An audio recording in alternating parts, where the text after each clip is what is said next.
ও টাঙ্গাইলের মুসলমান, ভৈয়াপুরের মুসলমান, মুশতাক ফৈজি যদি কোনোদিন আর না আসে, কোনোদিন যদি তোমাদেরকে না ডাকে, মনে রাখবা আমি এসেছিলাম, মনে রাখবা কথা কয়টা বলে গেলাম। ভাই, শুধু নামাজের নাম ইসলাম না, শুধু রোজার নাম ইসলাম না, শুধু দাড়ি রাখার নাম ইসলাম না, শুধু টুপি মাথায় দেওয়ার ইসলাম না। টুপিও ইসলামের একটা অংশ, দাড়িও ইসলামের একটা অংশ, নামাজ একটা ফরজ বিধান, রোজা রাখা একটা ফরজ বিধান। তোমার বিবেককে তুমি জিজ্ঞেস করো, তোমার ভোট পাইয়া কোনো মানুষ যদি রাস্তার গম চুরি করে, তুমি গোনা এই গমের ভাগ পাও আর না পাও, গোনার ভাগ তোমারে পাওয়া লাগবে, ঠিক কিনা? আপনি যারা সমর্থন করে এমপি বানাইছেন, ওই এমপি সাহেব রাস্তার গম চুরি করছে, ওই এমপি সাহেব ব্রিজের ভিতরে রোডের বদলি বাঁশ দিচ্ছে। এখন এই যে বাঁশ দিল, এই যে গম চুরি করলো, এই যে সে দুর্নীতি করলো, অন্যায় করলো, আপনার বিবেক কি বলে? আপনার ভোট পাইয়া সে এমপি হওয়ার কারণে এমপির জায়গায় গিয়া সে অন্যায় করার সুযোগ পাইছে। সুতরাং সে যদি 100 গোনা করে, মিনিমাম 50টা আপনি পাইবেন। এটা টেনশন করা লাগবে না, আপনি শুভ হালখাতা করা লাগবে না, অটো আপনার অ্যাকাউন্টসে ব্যালেন্স জমা হয়ে যাবে ইনশাআল্লাহ। ঠিক কিনা কন? কতক্ষণে ঠিক কিনা? কারণ আপনার সমর্থন পাইয়া যদি একজন অন্যায় করে, এই অন্যায়ের ভাগ আপনাকেও নিতে হবে। সুতরাং মুসলমান, তোমার ভোট পাইয়া কেউ যদি বাজে মানুষ, অসভ্য মানুষ, কোন খারাপ মানুষ যদি ক্ষমতায় আসে, সমাজের ভিতরে খারাপ কিছু প্রচলন করে, তার গোনার ভাগ তোমারও পাইতে হবে, ঠিক কিনা বলো? সুতরাং তোমাকে সিদ্ধান্ত নিতে হবে জানা মতো, তোমার জানা মতো প্রকাশ্য দিবালুকে, যেই লোকটা নামাজ ছাড়ে না, যেই লোকটা দাঁড়িয়ে রেখে দিয়েছে, যেই লোকটা অন্যায় করে না, বিচার করে না, কথায় কথায় মিথ্যা বলে না, মানুষের উপরে জোর জুলুম নির্যাতন করে না, এমন লোকগুলো যদি ক্ষমতায় আসে, তাহলে আমার দেশ কাগজে পত্রে নয়, প্রকৃত অর্থেই আমার দেশ সোনার বাংলা হবে, ঠিক কিনা বলো? সুতরাং এটা আপনার আমার দায়িত্ব, এটাই আমাদের দায়িত্ব, আসল দায়িত্ব। আল্লাহ যেন আমাদেরকে ভালো মানুষগুলোকে আমাদের সংসদে ভরে দিয়ে আমরা যেন ভালো আল্লাহর আইন কায়েমের ক্ষেত্রে সহযোগিতা করতে পারি, এটাই আজকের মাহফিল সিদ্ধান্ত হোক। আল্লাহ যেন কবুল করে, সবাই বলে আমিন। একটু বসতে হবে, আমরা সবাই এখন নামাজ পড়াই যে ভাইরা, এই যে মাহফিল শেষ হওয়ার আগে ওনারা শেষ করে ঘোষণা দিয়ে সভাপতির বক্তব্য দিয়ে চলে যেতেছে। দায়িত্বে আছে, মাহফিল শেষ করার দায়িত্ব ওই কোনা দিয়া 3-4 জনের উপরে পড়ছে। মাহফিল শেষ হবে না, হাজার জনতা নামাজ পড়বে না, আপনি কেন আগে উঠে যাবেন? সবাই কনা আমিন, জোরে কনা আমিন। তা আমরা সবাই মিলে ইনশাল্লাহ দোয়া করব। দোয়ার আগে আবার একটা কথা আছে, এই যে আপনারা দেখেছেন মুশতাক ফৈজি পীর সাহেব, আমি তো পীর সাহেব হতে চাইলে, আমার পীর সাহেব হওয়ার কোনো শখও ছিল না। আমার দাদা ছিলেন ফুরফুরা সিলসিলার বড় পীর। আমার আব্বা ইন্তেকাল করেছেন আগে, আব্বা ইন্তেকাল করার কারণে দাদা মনে মনে ঠিক করে রেখেছে আমাকে পীর সাহেব বানাবে। আমার 3 জন চাচা ছিল, আমার বড় ভাই ছিল। দাদা যখন আমাকে বলছে তুমি পীর সাহেব হবা, আমি বললাম মাপ চাই, আমার এই ফিরালির দরকার নেই, পীর সাহেব দেখতে দেখতে আমি অতিষ্ঠ।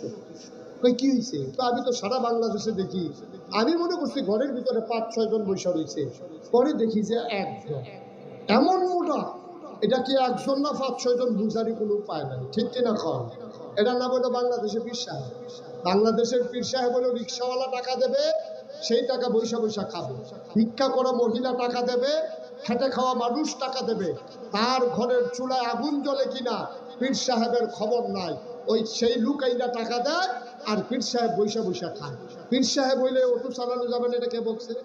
পীর সাহেব হইলে সিএনজি চালানো যাবে না, এটা কি বলছে?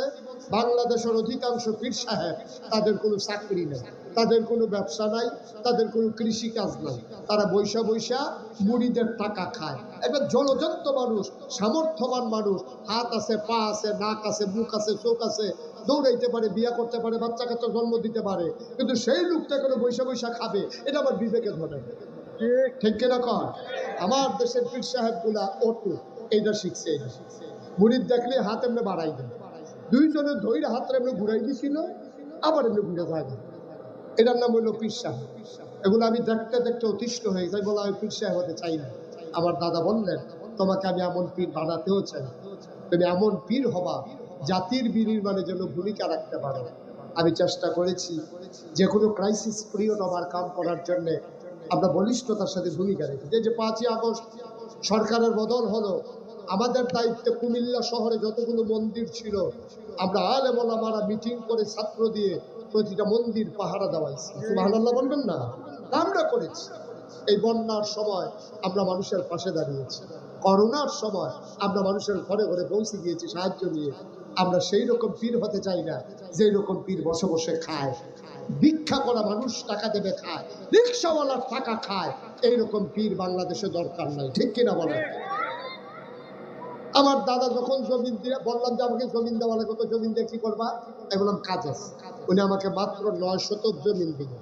আমি পীর সাহেব হওয়ার পরে জমিন কিনা শুরু করলাম। আমার দরবার কমপ্লেক্স আজকে 18 একর, মানে 1800 শতক। মারহাবা বলবেন না? আমার এখানে 10টা প্রতিষ্ঠান, একটা খানকা আছে জিকির আজকারের জন্য, একটা মাদ্রাসা, নুরানি মাদ্রাসা, হিফজখানা, ধাতব্য চিকিৎসালয়, গণপাঠাগার, গবেষণাগার, ছাত্রাবাস, ইয়াতিমখানা, মসজিদ। আমার মসজিদ বাংলাদেশের ভিতরে ব্যতিক্রমী একটা মসজিদের কাজ আমি শুরু করেছি। সোশ্যাল মিডিয়ার সুবাদে আপনারা শুনেছেন, আমার মসজিদ হবে 3 তালা। আমার মসজিদ হবে 3 তালা। আস্তে আস্তে থাক, ভয় পাবে তো, ভয় পেয়েছে? ঠিক আছে। আমার মসজিদ হলো 3 তালা। কয় তালা? নিচতলায় হাসপাতাল। বাংলাদেশে কোনো মসজিদ এই পরিকল্পনায় করে না। নিচতলায় 19,000 স্কোয়ার ফিট হাসপাতাল, সম্পূর্ণ ফ্রি চিকিৎসা। দোতলা 3 তালায় মসজিদ, সিঁড়ি উঠে গেছে নিচতলা থেকে ডাইরেক্ট দোতলা, 125 ফুট চওড়ায়। আমার এখানে 19,000 স্কোয়ার ফিট মসজিদের নিচতলায় হাসপাতাল, দোতলায় 3 তালায় মসজিদ। বাংলাদেশে কোনোদিন এই মুশতাক ফয়েজি কারো কাছে হাত পাতে না, কিন্তু আমার এই মসজিদের বাজেট হচ্ছে 30 কোটি টাকা। 30 কোটি টাকায় নির্মিত হবে এই মসজিদ। আল্লাহর খাস মেহরবানি একতলা হয়ে গেছে, এই দোতলার কাজ চলতেছে। আমি মুশতাক ফয়েজি, আমিও তো ধনী মানুষ না, গরিব মানুষ। আমি নিয়ত করেছি এই মসজিদ করতে গিয়া আমার 1 বছরের মাহফিলের হাদিয়া আমি যা পাই সবটা আমি মসজিদে দিয়ে দেবো ইনশাআল্লাহ। আল্লাহর খাস মেহরবানি 25 লক্ষ টাকা, আমার মতো মানুষ, গরিব মানুষ, 25 লক্ষ টাকা দিয়া তারপরে মসজিদের কাজ শুরু করেছি। আজকে পর্যন্ত খরচ হয়ে গেছে 4 কোটি 12 লক্ষ সামথিং, প্রায় 13 লক্ষ টাকা। 4 কোটি 13 লক্ষ। আমি কখনো বাংলাদেশের কারো কাছে হাত পাতি নাই, কিন্তু আমার এই মসজিদের জন্য আমি একজন রিক্সাওয়ালা পাইলেও তার সাথে কথা বলি। এখন দোয়া হবে, সবাই মিলে আমরা দোয়া করব। তার আগে কেউ যদি মনে করেন যে হুজুর আপনার এই মসজিদে আপনি 25 কোটি টাকা দিয়ে শরীক হয়েছেন, আমরাও আপনার এই মসজিদে গর্বিত সদস্য হতে চাই। আল্লাহ নবী বলেছেন, মান বানা লিল্লাহি মাসজিদান বানাল্লাহু লাহু বাইতান ফিল জান্নাহ। যে দুনিয়ায় মসজিদ বানাবে